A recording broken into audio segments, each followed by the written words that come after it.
नमस्कार, स्वागत है आपका। आप देख रहे हैं जीएनटी स्पेशल। आपके साथ मैं हूं अदिति। चीन की साजिशों को जवाब देने के लिए हिंदुस्तान अब एक और बड़ा कदम उठाने जा रहा है।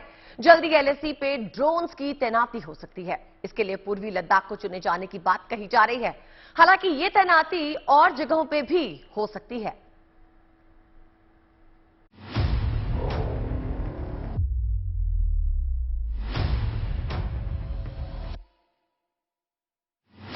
अब ड्रैगन की हर चाल पर रहेगी भारत की नजर। चालबाज चीन को उसी के अंदाज में जवाब देने की पूरी तैयारी। एलएसी पर आसमान से होगी सबसे सटीक निगरानी। पूर्वी लद्दाख और सिक्किम से सटे चीन की सीमा पर ड्रोन तैनात।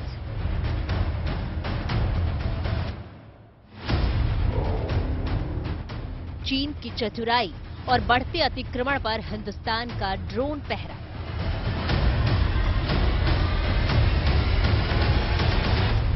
अभी जो खतरा है, स्लो स्पीड ड्रोन्स जो कि 5 किलोमीटर प्रति घंटे की रफ्तार से चलते हैं, उससे लेके हाइपरसोनिक वेपन्स जो कि mark 5 times the speed of sound चलते हैं। तो जो एरियल खतरा है वो भी, उसका भी एक्सपेंशन काफ़ी हद तक हुआ है। बाकी न्यू डोमेन्स जो हैं, space domain, cyber domain, information warfare domains, इन सब का तालमेल अभी काफ़ी being more pronounced now in the recent years. Hindustan के खिलाफ चालबाज चीन की नजर हर वक्त एलएसी पर होती है। यही वजह है कि चीन की चाल को मात देने के लिए हिंदुस्तान हर उस रणनीति पर काम कर रहा है जिससे चीन की साजिशों को नाकाम किया जा सके और चीन के मन में ये डर बिठा सके कि हिंदुस्तान ने हर मोर्चे पर दुश्मनों को परास्त करने की काबिलियत हासिल कर ली है। लेकिन चालाक चीन अपनी हेराफेरी से बाज नहीं आता है। एजेंडा आज तक में air chief marshal VR Chaudhari ने वायुसेना की तैयारियों को बड़ी बेबाकी से रखा। अभी जहां तक ड्रोन्स का है, बेसिकली इसमें कैपेबिलिटी ये है कि ये जाके दुश्मन के इलाके में उन पे हथियार फिटेड होते हैं, मतलब बारूद वगैरह, और ये जाके इनको डिस्ट्रॉय कर सकते हैं। तो ये तैनाती जो है ये बहुत ही अवश्य है, और जितना हम ये इस प्रकार के हथियार डिप्लॉय करते रहेंगे, चाहे एयर से करें चाहे ग्राउंड से करें, तो और वहां तो मैं बोलूंगा पानी भी है, खासकर ईस्टर्न लद्दाख में पेंगोंगसू लेक बहुत बड़ा लेक है, तो वहां पर भी हमारी काफी पेट्रोल बोट्स भी डिप्लॉयड हैं। तो ये सारी जो वहां पर है, और साइबर वॉरफेयर, ये सारी एक स्ट्रेटेजी है जो हम रच रहे हैं। भारत इसके लिए हर वो मुमकिन कोशिश कर रहा है जो चीन को हिंदुस्तान की ताकत का एहसास करा सके। यही वजह है कि अब हिंदुस्तान एलएसी पर एडवांस ड्रोन्स तैनात करने की तैयारी कर रहा है। एक और बात जो आपने कही वो मानव रहित लड़ाकू विमानों की। अगर हम यूकैव्स की बात करें, अनमैन्ड कॉम्बैट एरियल व्हीकल्स, वो क्या आपका एक मेन फोकस एरिया रहेगा आने वाले समय में? जब हम नीश टेक्नोलॉजीज की बात करते हैं तो ये तो जरूरी है कि इसमें भी, इसकी भी चर्चा करें हम, drones and manned unmanned teeming की। पर जैसे हमने अभी जो जारी रशिया यूक्रेन युद्ध में देखा है कि अनकंटेस्टेड एयर स्पेस में ड्रोन्स का बहुत महत्वपूर्ण योगदान रहा है। पर जहाँ पे एयर डिफेंस स्ट्रांग है, जहाँ पे जो कंटेस्टेड एयर स्पेस है, वहाँ पे ड्रोन्स की सफलता ज़्यादा नहीं रही है। तो इस फील्ड में डेवलपमेंट जैसे जैसे सालों में बढ़ता रहेगा, ड्रोन्स जब अपने आप को प्रोटेक्ट कर पाएंगे, जब ड्रोन्स अपने आप को मिसाइल से इवेड कर पाएंगे, तब हो सकता है कि ड्रोन्स की संख्या और बढ़ती जाएगी हमारे इन्वेंट्री में। भारतीय वायुसेना इन ड्रोन्स की तैनाती पूर्वी लद्दाख के इलाकों में करने की तैयारी कर रही है। इन ड्रोन्स की खूबियों का अंदाजा इसी बात से लगाया जा सकता है कि 2 दिन तक बॉर्डर पर होने वाली गतिविधियों पर नजर रख सकेंगे। एक अकेला ड्रोन ही बड़े इलाके को कवर करने में सक्षम है। इससे ये चीन की हर हरकत पर नजर रखने में कारगर होंगे। और खास बात यह है कि ये ड्रोन सिर्फ पूर्वी लद्दाख के इलाके में नहीं बल्कि सिक्किम में भी तैनात किए जाएंगे। 24 फरवरी से जो लड़ाई शुरू हुई है, अभी इसका अंत हमें पता नहीं कब होगा, पर इससे हमें यह पता चलता है कि तैयारी हमारी जो होनी चाहिए थी, पहले हमारी तैयारी होती थी शॉर्ट एंड स्विफ्ट वॉर्स के लिए, अभी तैयारी हमने करनी है पॉसिबल ऑफ प्रोलॉन्ग्ड वॉर्स। तो उसके लिए हमारा जो लॉजिस्टिक फुटप्रिंट है उसको बढ़ाना चाहिए। और आपने जैसे एग्जाम्पल दिया रूस के यूटिलाइजेशन ऑफ फाइटर जेट्स, उनके भी मॉडर्न एयरक्राफ्ट हैं। पर टेक्नोलॉजी एक चीज़ होती है और टेक्नोलॉजी के साथ साथ जो साथ साथ चलती है वो टैक्टिक्स होती है। तो अगर बेस्ट प्लेटफॉर्म होगा और आपके टैक्टिक्स वीक होंगे तो आप सफल नहीं रहेंगे। तो हमारा यही प्रयास है कि जैसी टेक्नोलॉजी बढ़ती है हमारे टैक्टिक्स भी साथ साथ इंप्रूव होते रहेंगे। ये ड्रोन्स निगरानी के साथ साथ हमला करने में भी सक्षम है। इन्हें अपग्रेड करके घातक हमलों के लिए तैयार किया जा सकता है। वैसे ड्रोन्स को लेकर हिंदुस्तान लगातार अपनी रणनीति में बदलाव कर रहा है। हिंदुस्तान इन्हें आधुनिक बनाकर अपने सुरक्षा घेरे को मजबूत करने में जुटा है। इजराइल से मिले हेरोन ड्रोन्स को भी अपग्रेड कर इनसे मिसाइल अटैक की तैयारी की जा रही है। हालांकि इसके लिए अभी कोई टाइमलाइन तय नहीं की गई है। तो वायुसेना का फोकस इस समय क्या है? आप और लड़ाकू विमान चाहते हैं या और लड़ाकू ड्रोन चाहते हैं? क्या एक समय ऐसा आएगा कि ड्रोन्स यूकैव ज्यादा होंगे और फाइटर जेट्स फाइटर पायलट्स कम होंगे, या फिर एक मैन मशीन इंटरफेस उसको हम लेकर आगे बढ़ेंगे?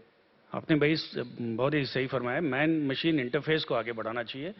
और जब हम भारतीय वायुसेना की तरफ देखते हैं तो हमारा नजरिया हमेशा फाइटर एयरक्राफ्ट और हार्डवेयर की तरफ जाता है।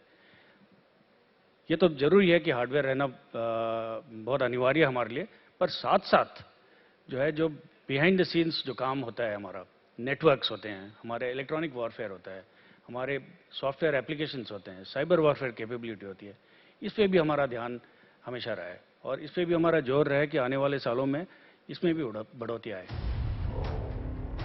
बता दें कि भारतीय सेना पूर्वी लद्दाख से लेकर अरुणाचल प्रदेश तक एलएसी के पार चीनी सेना की गतिविधियों पर कड़ी नजर रख रही है। 2020 में गलवान में हिंसक झड़प के बाद सेना ने अपनी क्षमताओं को कई गुना बढ़ा लिया है। जाहिर है अपनी तैयारियों से हिंदुस्तान एक साथ सुरक्षा चक्रव्यूह तैयार कर रहा है, जिसे भेदने की हैसियत ना तो पाकिस्तान में है और ना ही चीन में। Bureau report, good news today. Imran Khan मुश्किलों का पिटारा लेके घूम रहे हैं। पाकिस्तान की सत्ता से बेदखल होने के बाद इमरान की मुश्किलें लगातार बढ़ती जा रही हैं। तोशाखाना विवाद में अभी इमरान का गला छूटा भी नहीं था कि चुनाव आयोग को एक और मौका मिल गया। इमरान ने चुनाव आयोग में झूठा हलफनामा दिया था। इस मामले में सुनवाई करते हुए कोर्ट ने इमरान से अब जवाब मांगा है।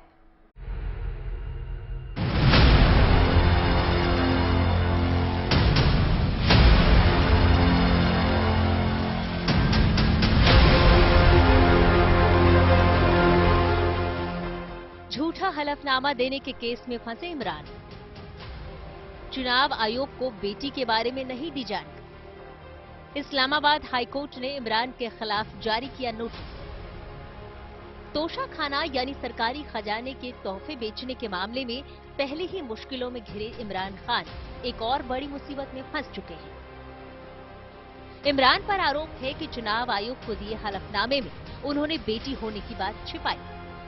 इमरान ने जेमिमा गोल्ड स्मिथ से 2 बेटों के होने की बात तो हलफनामे में कबूल की है, लेकिन पूर्व प्रेमिका सीटा व्हाइट से हुई बेटी टैरन व्हाइट की जानकारी हलफनामे में नहीं दी। जबकि अमेरिकी और ब्रिटिश अदालतों में यह साबित हो चुकी है कि टैरन के पिता इमरान खान हैं। इस्लामाबाद हाईकोर्ट ने एक जनहित याचिका पर सुनवाई करते हुए इमरान खान, केंद्र सरकार और चुनाव आयोग को नोटिस करके जवाब मांगा है। वहीं इमरान खान प्रधानमंत्री की गद्दी गंवाने के बाद से ही शहबाज सरकार पर हमलावर है। तो ये जो अब मैं पाकिस्तान देख रहा हूं, ये एक जिंदा कौम है। ये वाकई निकल चुकी है अमर बिल मारूफ पे, ये राय हक के ऊपर निकल चुकी और खड़े होने के लिए तैयार है।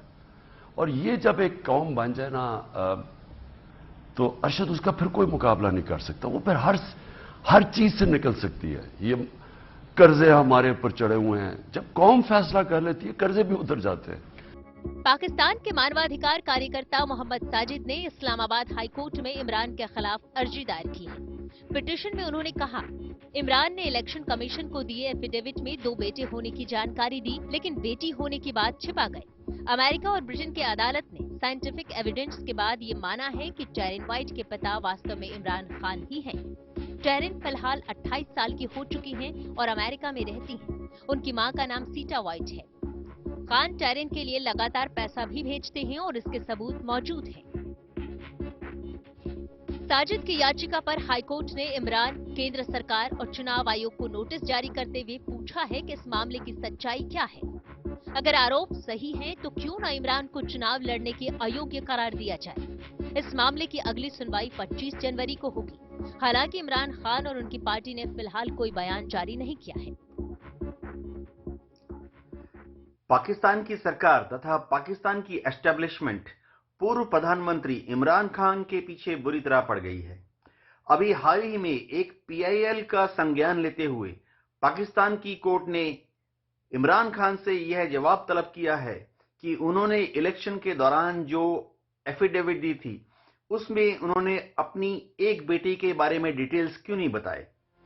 इमरान पर लगे आरोप पर पाकिस्तान के गृह मंत्री राना सनाउल्लाह ने प्रतिक्रिया दी। राना ने मीडिया से कहा, इसमें कोई दो राय नहीं कि टेरिन वाइट इमरान खान की ही बेटी है। हमारे पास भी इसके कई पुख्ता सबूत मौजूद हैं। कई साल तक खान ने टेरिन के पिता होने से इनकार किया, लेकिन इसके मेडिकल और साइंटिफिक एविडेंस मौजूद हैं और इमरान जितना झूठ बोलेंगे उतना ही फंसते जाएंगे। वहीं खान की पहली पत्नी जेमिमा गोल्डस्मिथ खुद टेरिन को सौतेली बेटी कहती है। लेकिन विवादों में घिरे इमरान खान लगातार चुनावों की मांग कर रहे हैं। तो ये मैंने आहिस्ता आहिस्ता देखा पब्लिक को चेंज होते हुए, और मैं आपको यकीन दिलाता हूं कि जो मैंने पिछले 3.5 महीने में इस मुल्क में पब्लिक को चेंज होते देखा है, मैं कभी नहीं समझता था कि इस तरह पब्लिक निकलेगी खुद ही सड़कों पे। मैं देखता था इंग्लैंड के अंदर इराक की जब जंग थी, 20 लाख लोग सड़कों के ऊपर आ गए उसके खिलाफ अमर बिल मारूफ पे कि ये गलत कर रहे हैं। अब हालांकि हुकूमत बरतानिया को फायदा होना था इराक जंग के अंदर, लोग निकला है कि नहीं जी आप गलत कर रहे हैं, आपने लोगों के ऊपर जंग लड़ रहे हैं, उनके तेल की वजह से कर रहे हैं। 20 लाख लोग। 13 अगस्त 1997 को कैलिफोर्निया हाईकोर्ट के जस्टिस एंथनी जोन्स ने इमरान को टेरिन का पिता घोषित किया था। जस्टिस जोन्स ने फैसले में कहा था, तमाम मेडिकल रिपोर्ट्स और जांच से ये साफ है कि इमरान ही टेरिन वाइट के पिता हैं। टेरिन की मां सीटा वाइट और खान के 1987-88 से रिलेशन थे, लेकिन इमरान ने जांच में मदद करने से इनकार कर दिया था। उनकी बेटी टेरिन फिलहाल इन दिनों वेबरली हिल्स में रहती है। इमरान खान को अपनी पत्नी, पूर्व पत्नी जेमिमा गोल्डस्मिथ से 2 बेटियां हैं और उसके पहले अपनी प्रेमिका सीता वाइट के साथ भी उनकी एक बेटी है जिसका नाम डेरिन वाइट है। डेरिन वाइट अब 28 साल की हो चुकी है और DNA प्रोफाइलिंग के थ्रू ये एस्टेब्लिश हो चुका है कि वह इमरान खान की बेटी है। खास बात यह है कि इमरान खान को अब केंद्र सरकार को, इलेक्शन कमीशन को यह जवाब देना पड़ेगा। वहीं इमरान खान दूसरे देशों से मिले महंगे तोहफे करोड़ों रुपए में बेचने के मामले में फंसे हुए हैं। सऊदी अरब के क्राउन प्रिंस मोहम्मद बिन सलमान से मिली डायमंड रिस्ट वॉच और गिफ्ट बेचने के मामले में इमरान के खिलाफ पुख्ता सबूत मिले हैं। हालांकि इमरान खान ने तमाम आरोपों से इनकार किया है। वहीं उनकी पत्नी बुशरा बीबी का घड़ी बेचने का ऑडियो वायरल हो गया है। पाकिस्तानी मीडिया के मुताबिक इमरान की पत्नी बुशरा बीबी और दोस्त जुल्फिकार बुखारी का ऑडियो इस बात का सबूत है कि इमरान के कहने पर ही बुशरा ने जुल्फी से संपर्क किया और उन्हें घड़ियां बिकवाने को कहा। जुल्फिकार इमरान सरकार में मंत्री रह चुके हैं और उनके बड़े राजदार माने जाते हैं, लेकिन खुद भ्रष्टाचार में फंसे इमरान शहबाज सरकार पर हमला करने का कोई मौका नहीं चूकते हैं। तो मैं हमेशा अपने आप से पूछता हूं कि क्या मैं ही सिर्फ ठेका लिए हुए करप्ट लोगों के खिलाफ, क्या ये हमारे मुल्क की और लोगों की, इदारों की जिम्मेदारी नहीं कि वो लोग जिनकी सारी तारीख सामने है इनकी चोरी की, उनको कैसे हमने मुल्क के ऊपर मुसल्लत होने दिया?